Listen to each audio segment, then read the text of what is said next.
Competing in D1 college athletics can be tough enough. Throw an unimaginable tragedy on top of there as an 18-year-old and then still be expected to compete at that highest level is almost unthinkable. This week's guest, Alex Marinelli, who is a wrestler at the University of Iowa, tells us how he coped with that, some of the tools he used, and how important his faith was as he got through that.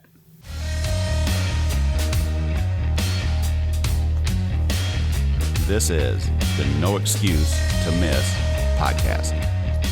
Welcome to the No Excuse to Miss podcast. I am your host, Scott Volquartsen, and this week's guest is a four-time All-American, a four-time Big Ten champion in what is probably the toughest of all college sports, and that's college wrestling. If you followed his career at all, you can see why he was nicknamed the Bull. Welcome to the show, Alex Marinelli. How are you doing, Alex? I'm doing great. Thanks for having me, Scott. Thank you for taking the time. You know, we were just talking as we discussed, you're getting ready to leave for Poland tomorrow morning. So I appreciate you taking time out of your training schedule, coaching schedule for doing this. Yeah, no problem. We got a workout in this morning. I got a massage. I took care of that stuff. And then, now it's time to, talk. And it's been great. It's been great. Well, good luck to you over there. It should be fun. Thank you. So before we get started, I have a quick question. Who nicknamed you the Bull? I know that's. Yeah. So growing up, I started wrestling when I was 4, and I went to a wrestling club called Team Jordan. It was coached by Jeff Jordan, and his brother is actually Jim Jordan, the congressman of Ohio.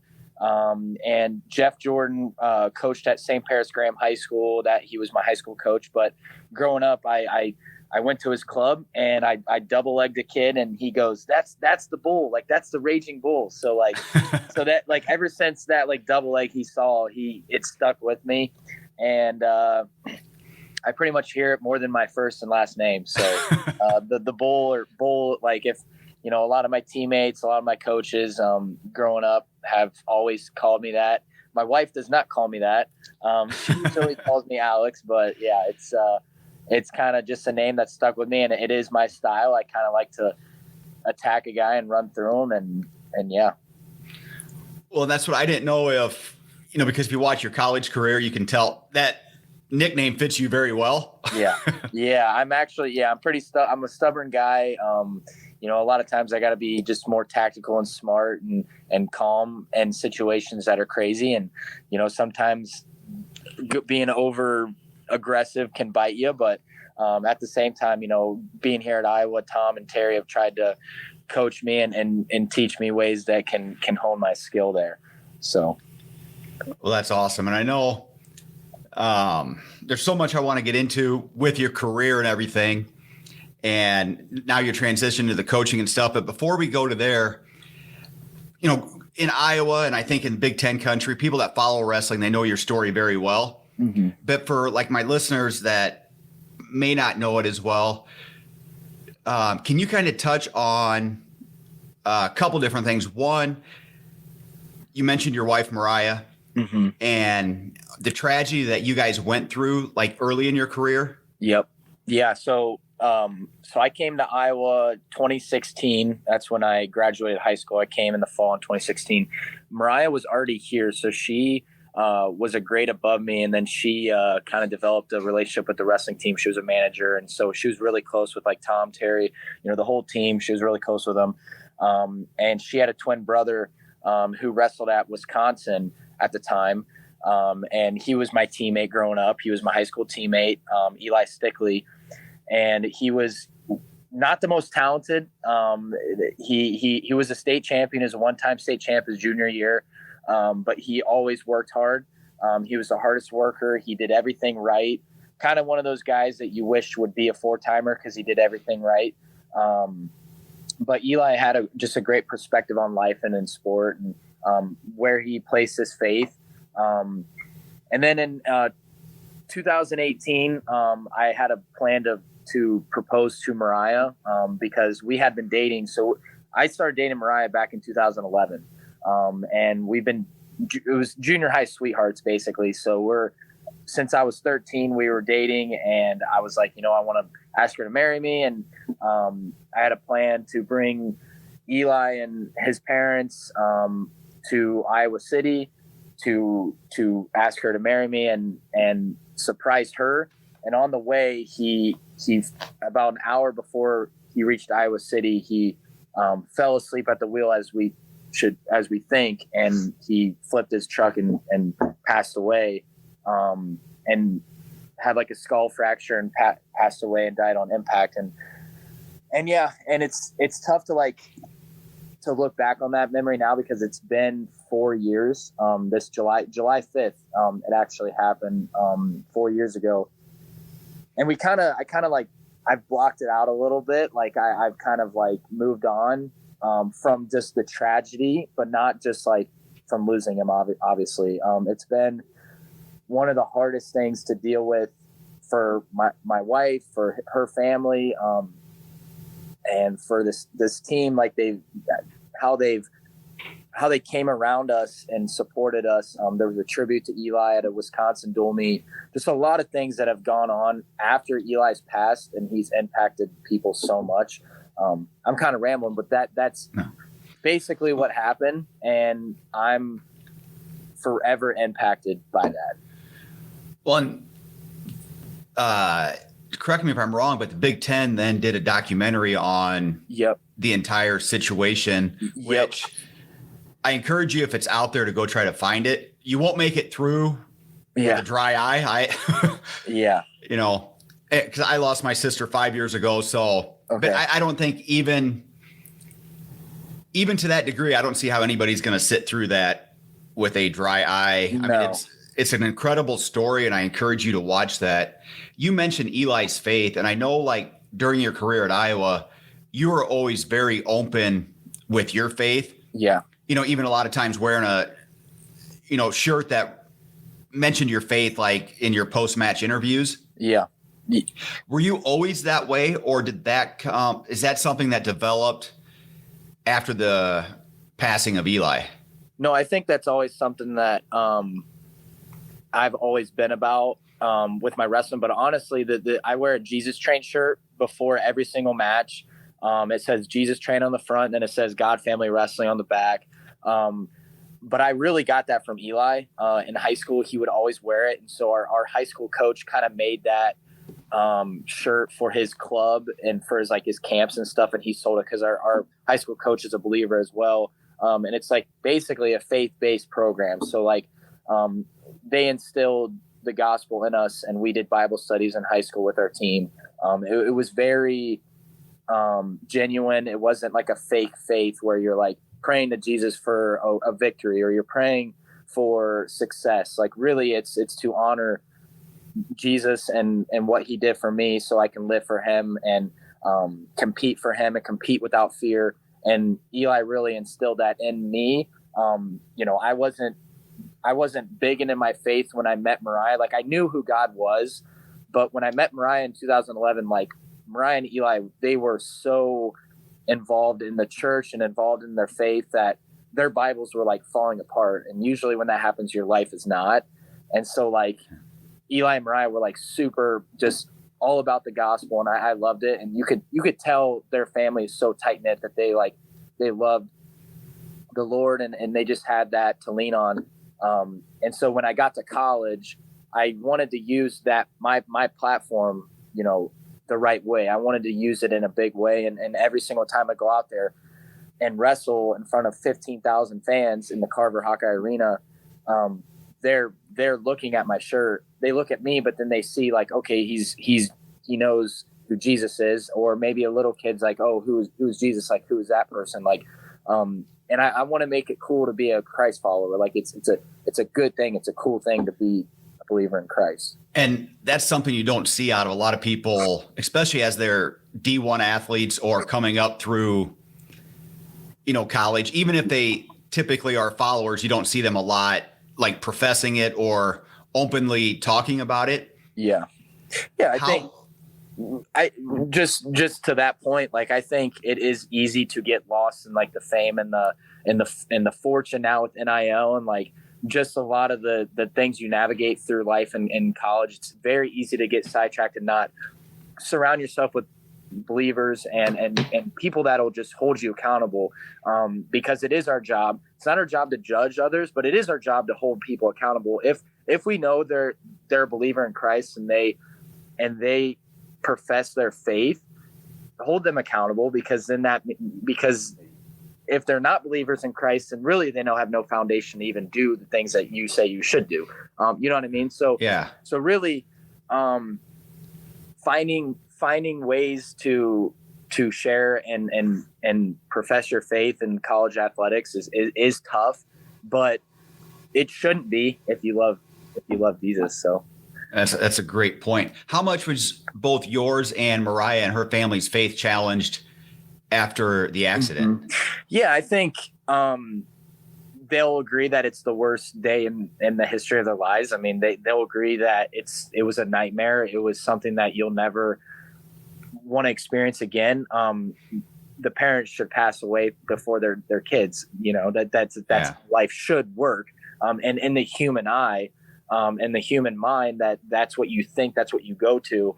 But Todd and Hope know that this is Eli's temporary home, and he was so ready to go. Like he had a notebook and a journal of his daily life, and he always talked about how God has a plan for him and all these things. And obviously it's hard to tell off the top of my head what he said, but basically he was ready. I mean, they knew where he went, and so that helped them. Doesn't make him happier, but they can get through it with a different joy. So I always say, like, joyfulness and happiness is different.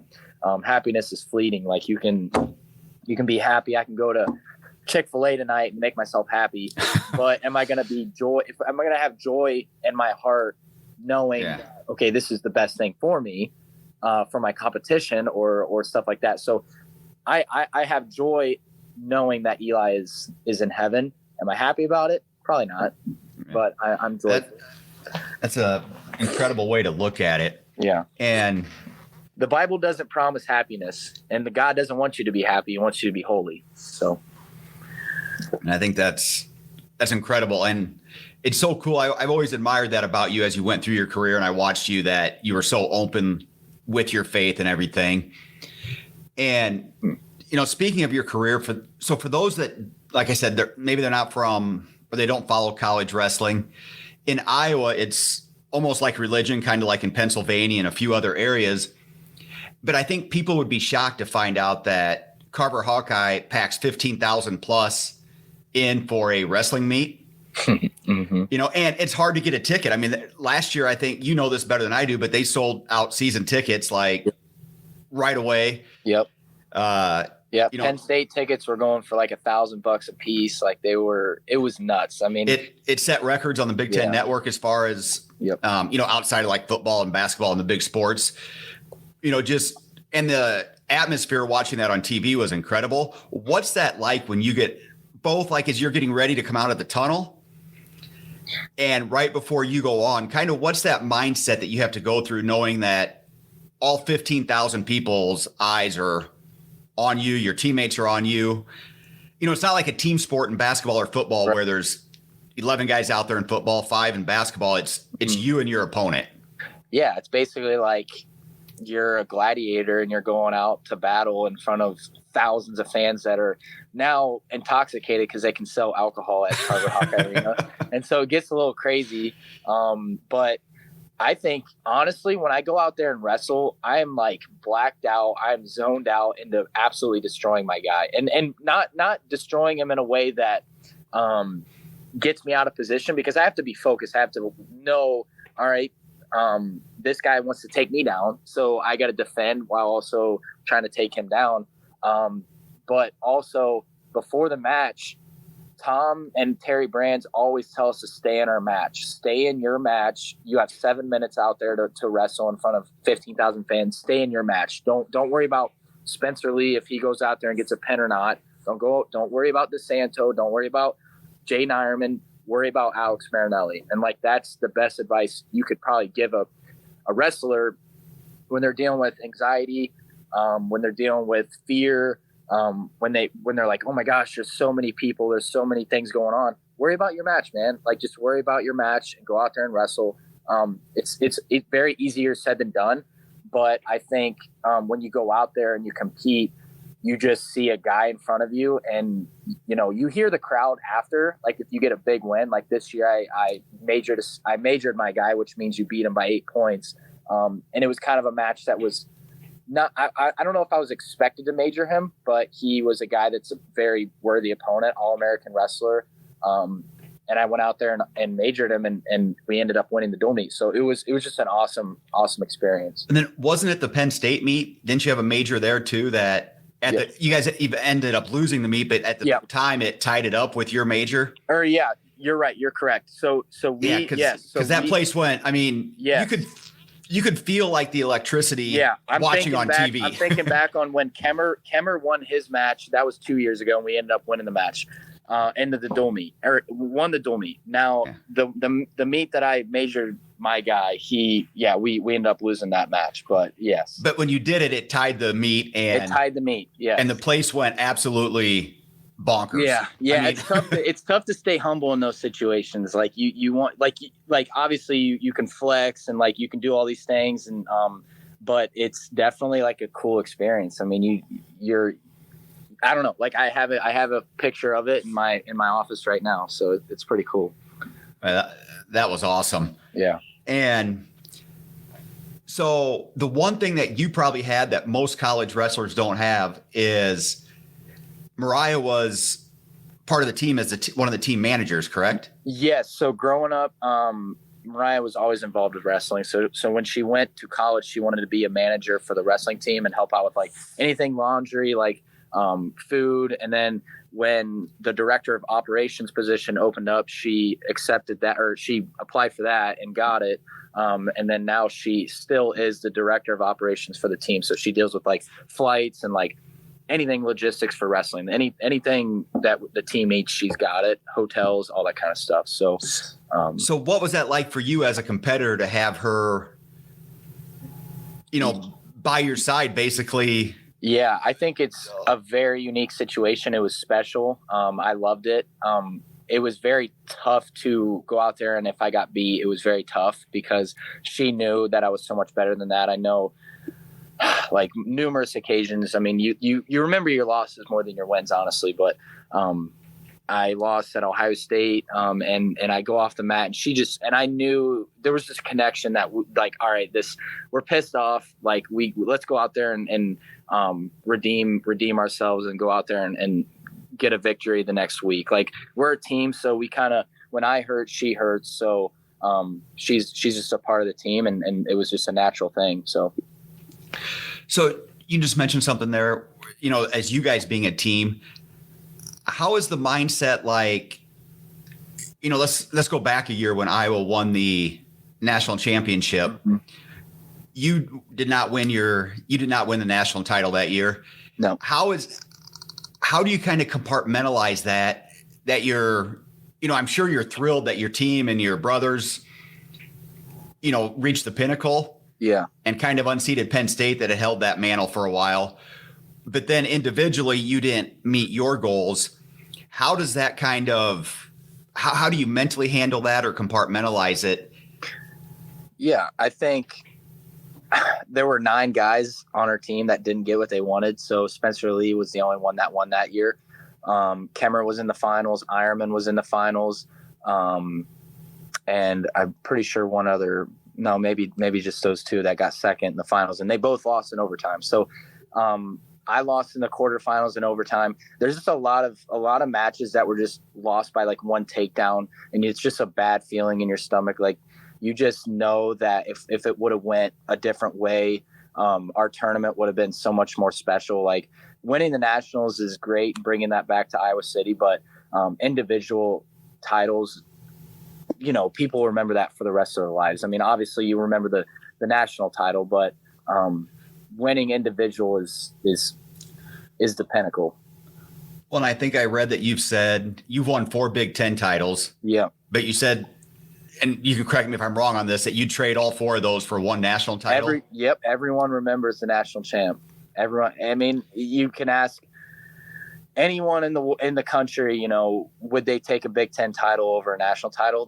They'll be like, you're crazy if you take a Big Ten title. And people in the wrestling community are like, Big Ten, like that's awesome. Like, no, man, like 4 Big Ten titles are awesome, and I'm so grateful for that, and I'm so happy that I won.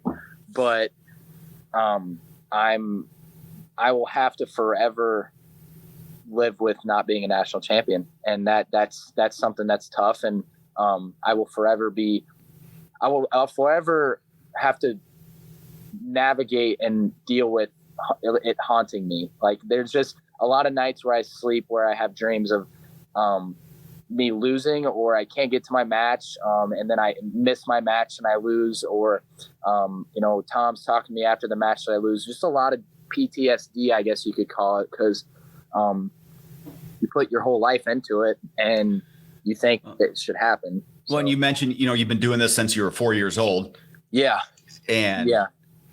Well, yeah. And growing up, I was kind of a natural at wrestling. Like, I was someone that every single year I went to state, I won. Like I went grade school state, junior high state, high school state. So I was a 4-time state champ in high school. And then I won state like every year growing up in wrestling. Like, it was just something that like I was expected to do. Like, I expected to do that. Like I knew that I was going to be a state champ.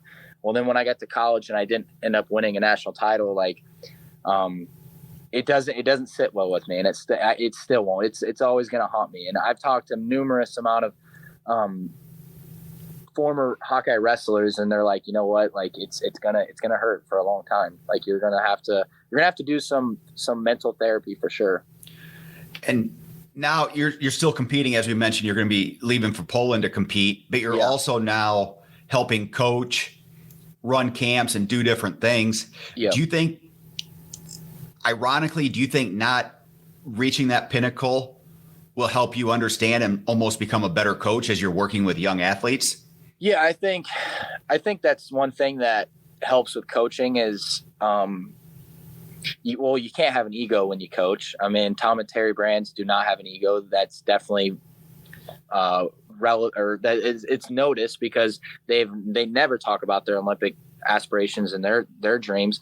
They always talk about how to make their wrestlers better. And I think that's the thing for me is I never want a wrestler to feel what I felt. Like, and Terry's the same way. And Tom's obviously experienced losses. His freshman year, he lost in the semifinals. And I think it's awesome to have Tom as an Olympic champ and as an example. But then also it's also awesome to have like Terry as someone that can that knows that he didn't get that Olympic title. Like, it's just, he can kind of I don't know how to explain it. Like, he can resonate a little bit, kind of I don't want to say that because Tom can too. And you never want someone to feel sorry for you. Tom always tells me, and I will always remember this, no one feels sorry for you. Self-pity is poison, because if you feel sorry for yourself, it's literally, it'll poison your mind. You got to always push forward even when you lose. But at the same time, we have coaches that are so selfless and they don't have an ego. It's awesome. So, well, and I remember talking to Tom one time, and he didn't show us, somebody else showed us his Olympic gold medal. Yeah. And he said, I've worn that twice. He goes, I wore it once on the stand when I won it. And he said, the University of Iowa requested that I wear it in a picture with Dan Gable. Yeah. He said, outside of that, he goes, that's in the past. That doesn't help me to get better tomorrow. No. And I'm like, what a mindset. What a, yeah, he's the man with that stuff. I mean, he knows that he will forever be an Olympic champion, but he doesn't need to wear it on a sleeve. Like, that's just like, he's a normal person. He hurts when we hurt.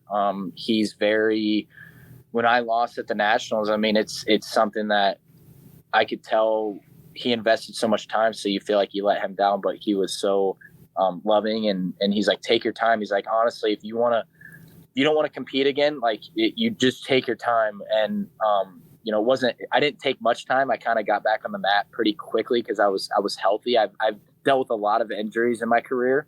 But this year was like the first year where I didn't have an injury.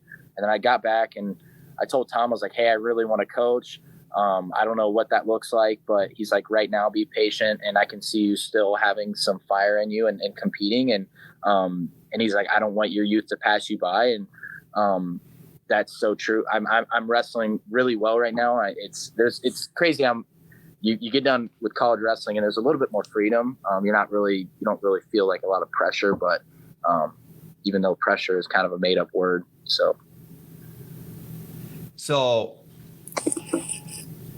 the one thing that I think you mentioned one time to me when we were talking, that like the University of Iowa has, is it 9 scholarships that they can offer? 9.9. 9.9. Yep. So I don't think people fully understand the commitment that wrestlers make. Yeah. From everything, I think it's pretty clear, and most people know that you guys have to cut weight and stay super disciplined. Yeah. But I bet a lot of people would be shocked to find out that many of the people that are wrestling either have just like a part scholarship or sometimes none at all, and still putting in that level of dedication and commitment. Yeah. I think so. There's, to put it in perspective, like the people listening, like 9.9 scholarships doesn't go a whole long way when there's 35 guys on the team. So there's 10 spots in college wrestling that you can be varsity at. So 125 all the way to heavyweight, there's 10 weights. So that's not even covering the whole varsity lineup. 9.9 doesn't, you got to round it up to 10, right? But they don't. And so it does take a lot of commitment. Now I was fortunate to be on a pretty good scholarship, but that doesn't happen very much. And there's a lot of guys that have gone through the Hawkeye lineup who want to just be on the Iowa team and compete for the Hawkeyes, and they'll take 40%, they'll take 30. And I was a senior, and I walked up to Tom and I said, listen, like, we need to free up money. Like, we'll change my scholarship papers or contract or whatever. Like, I'm good. I was so ready to win another national title for my team that I was like, whatever you need to do. And Tom's like, no, we got it covered. Like, we're all right. And I think the level of commitment is very not touched on. I was just talking with Caleb Young the other day, one of my teammates, and he's like, it's amazing the amount of thoughts that go in your head that have to that relate to wrestling. Like when you wake up, what do you put in your body? What are you doing? Like, what time are you waking up? And then what are you doing throughout the day that's going to affect you at practice? Like, are you doing laundry? Are you mowing the lawn? Are you maybe that's going to make you more tired at practice. Maybe it's going to help you. Like, maybe you got to think through every single little detail to be fully committed to wrestling. And I assume you're not getting to do a lot of what people consider the college life. No. Especially during the season or approaching the season. When you're making weight, you can't go to the bar till 2 a.m. And that's the thing. And Tom says, if you're over 21, if you're 21 over and you want to have a beer, but you know what he's thinking is it doesn't help you. You'll never regret drinking less beer. Alcohol and wrestling doesn't mix. And, you want to be optimum, and some people can drink and be successful. Some people, it's just honestly what suits you best. But Tom's always going to preach that alcohol and wrestling doesn't mix. But some people can do it. And that's what sometimes is tough is if you're a believer, alcohol and drugs are terrible for you and it doesn't mix. And then you see someone win that does that stuff. It is tough. It does not sit well with you, but it always kind of comes back around to them. So, do you ever get on the mat and you're facing an opponent and let's say after the first round or whatever, you realize that maybe their conditioning's not where it should be, or and what does that feel like? Have you ever been on the other side of that where you're gassed and you look across the mat and I have experienced a lot of opponents that just don't want to be that you can feel them crack. That first period is going to be tough, but once you break them mentally, they're like, why? I don't want to wrestle this guy. And then there were a couple of opponents in the Big Ten that were like that were,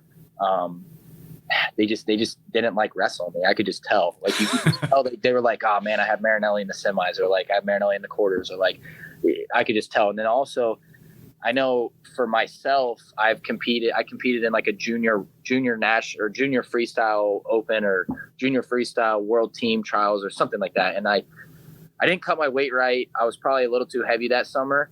And I definitely should have won a match that I lost. And you don't want to feel that feeling of losing. And I just not regret, but I should have cut my weight a little bit better.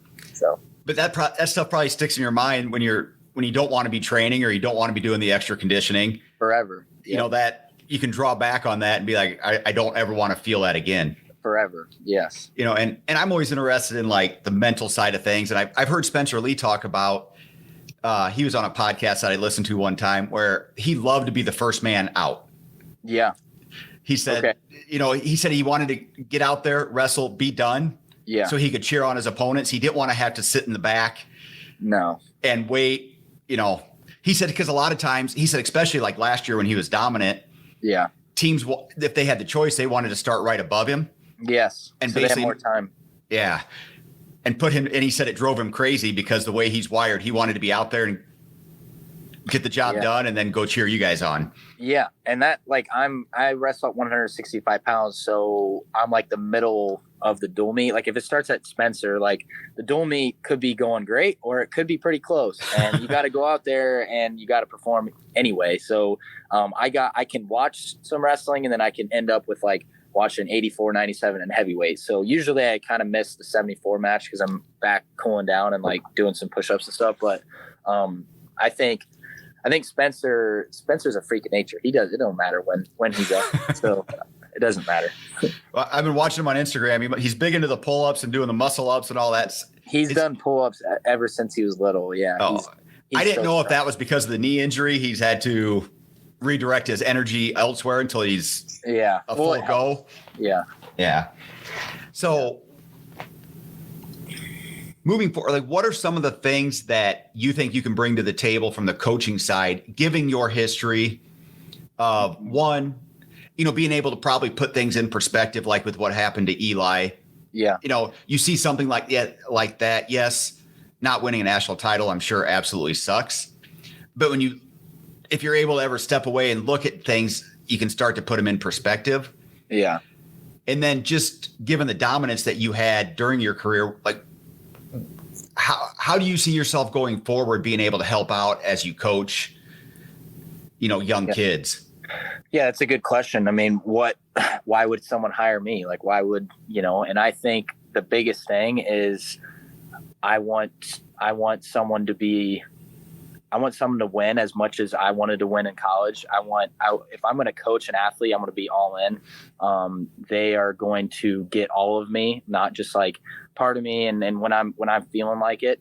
And I think I've grown up around coaching. I counseled numerous camps in high school, 11 weeks out of the summer. We had summer wrestling camps at Team Jordan. And I was counseling and coaching kids every single summer and helping out and learning how to navigate coaching. And another thing that I picked up from Tom and he picked up from Gable is they knew how to coach athletes differently. So like, I'm not going to coach our freshmen all the same. Like, and then you probably heard that, like, to be a good coach, you have to know, like, okay, if I can yell at this kid and then another kid, I need to be a little more careful. Like I need to push his buttons to where he goes off the deep end and doesn't even listen to me. And also on the technical side of things, like I feel like I can offer everyone can wrestle well. But the biggest thing in my mind is devotion toward my athlete to be the best that they could be. That every single day, Terry's writing down things that he wants to say to his athletes, and he's thinking about ways that they can win a national title.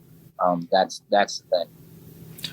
Well, and I think, sometimes those guys, I saw it in the documentary I watched on, they can get a bad rap. Yeah. But I think a lot of that stems from just how passionate they are and how badly, yes, they want to win. I'm not going to ever argue that, but how much invested they are into their athletes that wrestle for them. Yeah. That drives that. And that's the thing. Like, when do you watch Tom and Terry? Like, when do people watch them? When they're on the mat. Like, Yeah.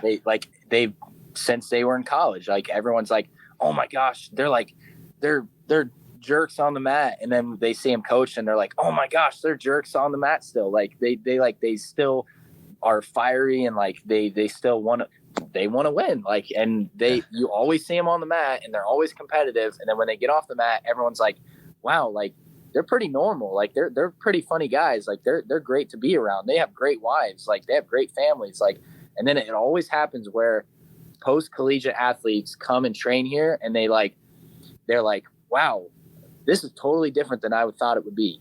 Like I thought that Terry would run us in the ground, or I thought that like Tom would be one way or the highway.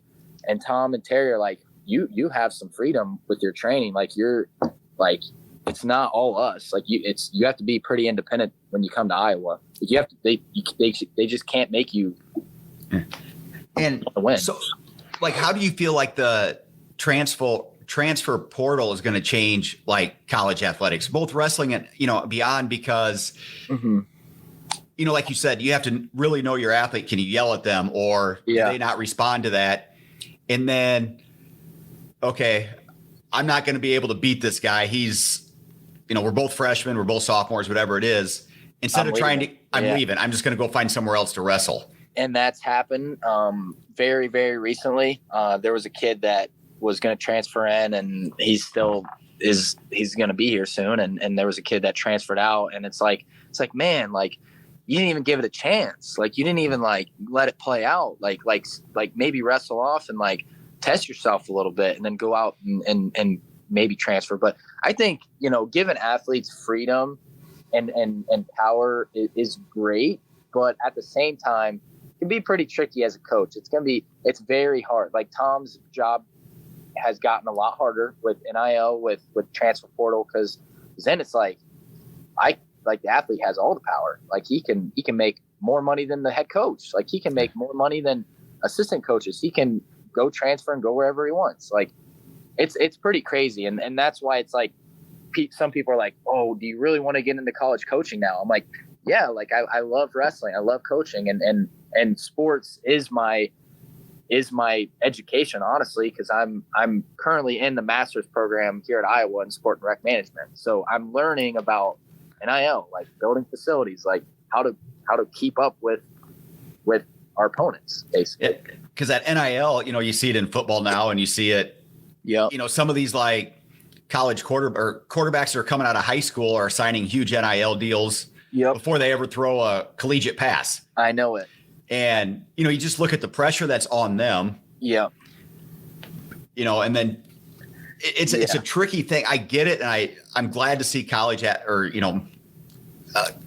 athletes being able to make money and do different things. But I think it's a tricky slope of all of a sudden boosters getting involved, and, these NIL deals blowing up. And do they have like, are there any regulations or standards of like what the NIL deal can look like? Or is it just not really? It used to be when they came out and talked to us about NIL first, they were like, there's a cap that you can have. Like, we're going to flag it if it's too much, or like, if you sign an autograph for $100,000, it's going to be way above market value. And now it's kind of like the wild, wild west. Like, there's really nothing, like, there's no like regulations.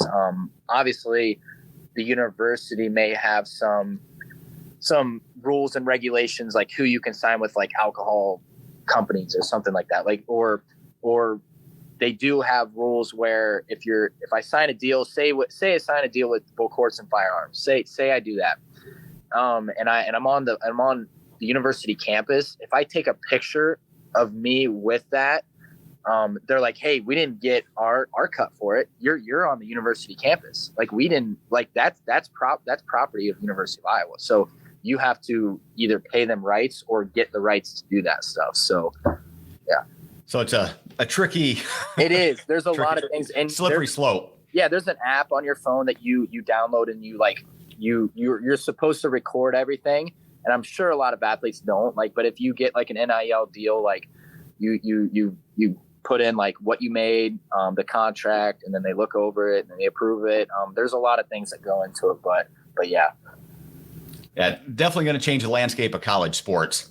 Yeah. Between that and the transfer portal that's been going on. Yeah, it's a business. It's like, okay, there's a lot of wrestlers that had their extra year and they're like, should I come back? And it's like, could I make more money in WWE or can I make more money in college athletics? So it's crazy. Well, wasn't that the case with Gable Stevenson up in Minnesota? Yeah, I think he's probably, he's got an agent that's probably telling him a bunch of stuff. And he's probably like, oh, like Minnesota donors are going to give you that. I don't know. Like, and then WWE, you already signed that. So it's always going to be there. Like, I don't know. Like, I think I'm just guessing and assuming, but I think Gable is he's a talented Olympic champion. So if he comes back, he'll have his opportunities. Yeah, he'll be all right.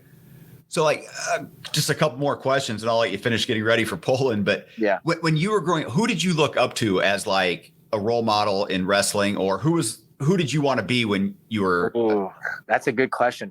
Like, okay, so I wanted to play college football. Like I loved wrestling and I loved like everything about wrestling, but football was like my favorite sport. And like, I wanted to play, like, I hate to say it, but Ohio State football was the team. Like, because you grew up in Ohio, correct? I grew up in Ohio, and I'm from an hour from Columbus. I'm from Miamisburg, Ohio, around Dayton. I love the Cincinnati Reds. I love Ken Griffey Jr. I loved like how he like dealt with his injuries. Like I deal with a lot of my injuries. Like how he was dominant and had the best lefty swing in baseball.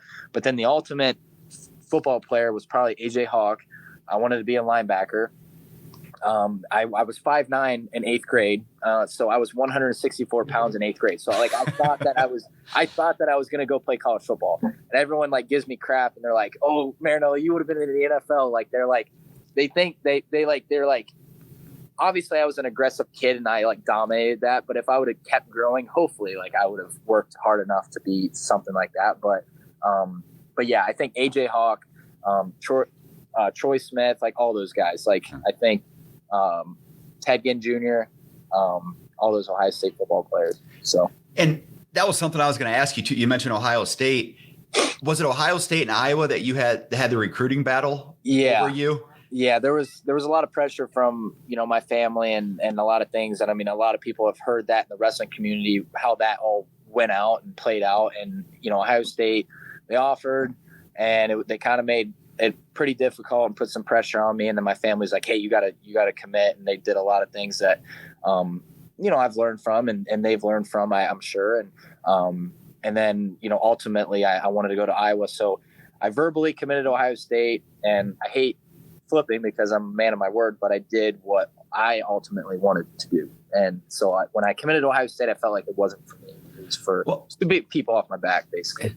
And I think we probably see a lot of that. I mean, in reality, how old were you when you committed? 17, probably?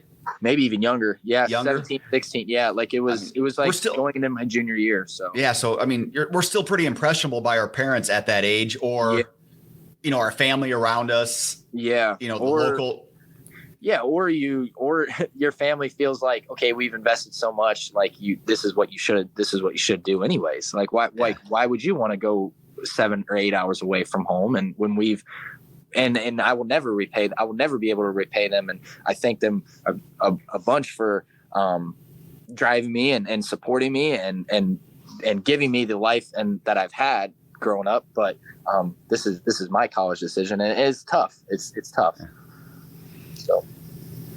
So once you get through Poland, what's kind of next, both on your coaching docket and then your competitive slate? Yeah, I think obviously for competitive wrestling or for Olympic level wrestling, I will go to any tournament that Tom, like basically for Poland, like Tom's like, hey, do you want to wrestle in a few weeks? I was like, yeah, where? He's like, Poland. I was like, okay, I don't even know where that is, but yeah, like I know, like I was like, yeah, like I'll go. Like it was like a no brainer to me, and I've been training anyways. But after this, obviously I want to train for 2023 Worlds and then 2024 Paris Olympics. So for coaching, obviously I joined the Hawkeye Wrestling Club. So it's the club that we have for post-collegiate guys to achieve their Olympic dreams. And I'm going to help out in the room and coach and learn a lot. I've had a lot of coaching offers. Like I've had a decent amount of coaching offers at the D1 level that are intriguing, but and it is tough, like to navigate. Like right after wrestling in college, you're like, what's the next best thing for me? And that's, if I want to coach, that's at the D1 level. Or like, what's the next best thing is Olympic level wrestling. And for me, it was hard to decide what I wanted to do because I was so frustrated with the sport and like and myself and how I performed, just not ending well. I didn't know what I wanted to do, and so like I was kind of mentally not in a good place. I would say I was just frustrated. And Tom like sat me down. He's like, basically like, we need guys in this room like you. I want you to stay. And that's great to be wanted. Like, he's like, I want you to be in the room in the Hawkeye Wrestling Club and be patient. Like, if you want to coach, and everyone knows I would love to coach here. Like, I would love to coach at Iowa. Everyone would know that. And I just gotta be patient. And if that's the right thing for Tom's team, then that's the right thing. So for those that don't know, how does the Olympic trial or qualification system work? So you go to Worlds in 2023. Yeah. And then what is all involved in trying to make or qualify for the Olympic team? Yeah. So every single year, obviously you have the World Championships. So this year they had it. The trials were around, I want to say April. And so late April, they had the World Team Trials. And then I did not wrestle on that because I was recovering from nationals and I just didn't up wrestling at it. But because for those that don't know, nationals are towards the end of, or the middle of March, correct? Yes, middle to the end of March. That's a pretty quick turn from going through that to being ready for the Olympic or for the World Trials. Yes, exactly. So for me, it was like, okay, I gotta know if I'm gonna wrestle right away. Like after nationals, you got to keep training. Like you can take maybe a few days off, but then you got to keep training. But basically, for anyone that doesn't know, Olympic level wrestling is freestyle wrestling. And then I was doing folk style in college. So folk style is like a lot of control. And like you take a guy down and you have control on them. That's the takedowns too. And then like you pin them. That's obviously there's a pin in freestyle, but a lot of control. Like you control them on their back, you get a certain amount of back points. And then in freestyle wrestling, it's a lot of exposure. Like you expose them on their back, you get 2. Like you like exposure is different. Like you feet to back is 4 points.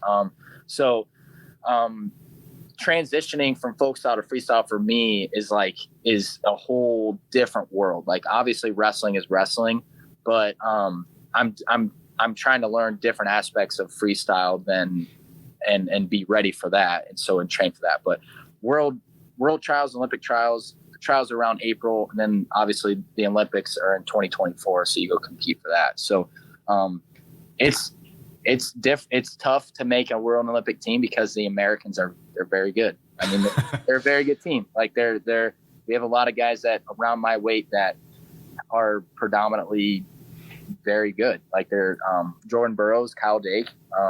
That's my weight. So well, nothing hard about that. Yeah, and you see, and that's the thing. Like you see them make a world team.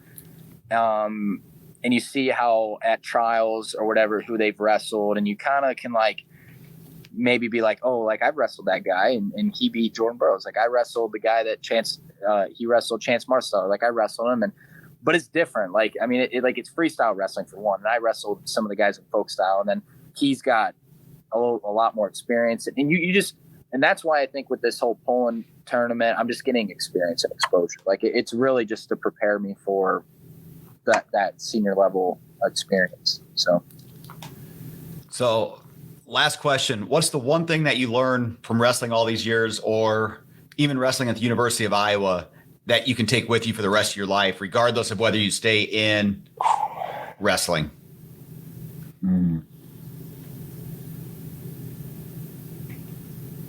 Well, one thing that comes to my mind is sometimes life just isn't fair.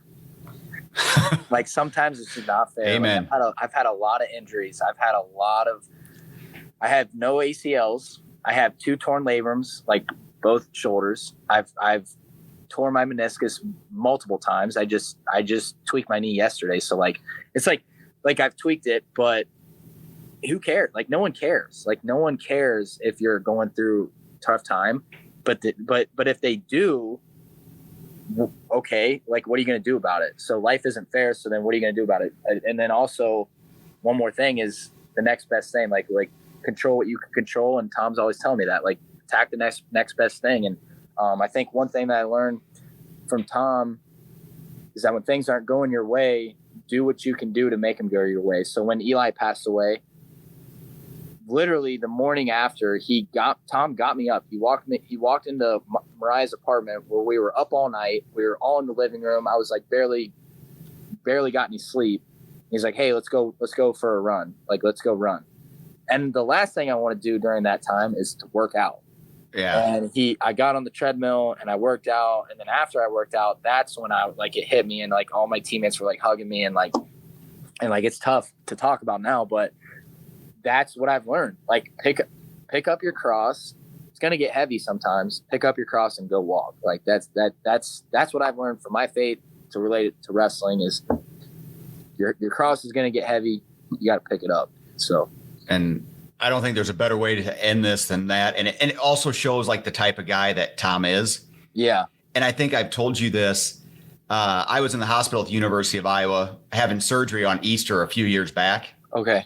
My phone rings the Sunday morning of Easter, and it's Tom. And he called. He goes, "Are you by yourself?" I said, "No, my family's coming down."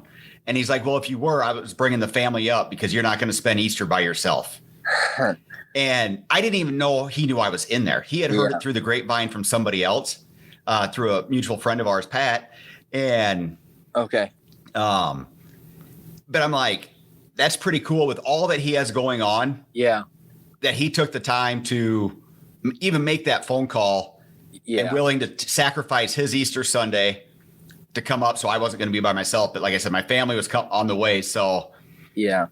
That's awesome. That's awesome. That's a cool story. Yeah. Tom and Terry, they will give anything to help out in any way.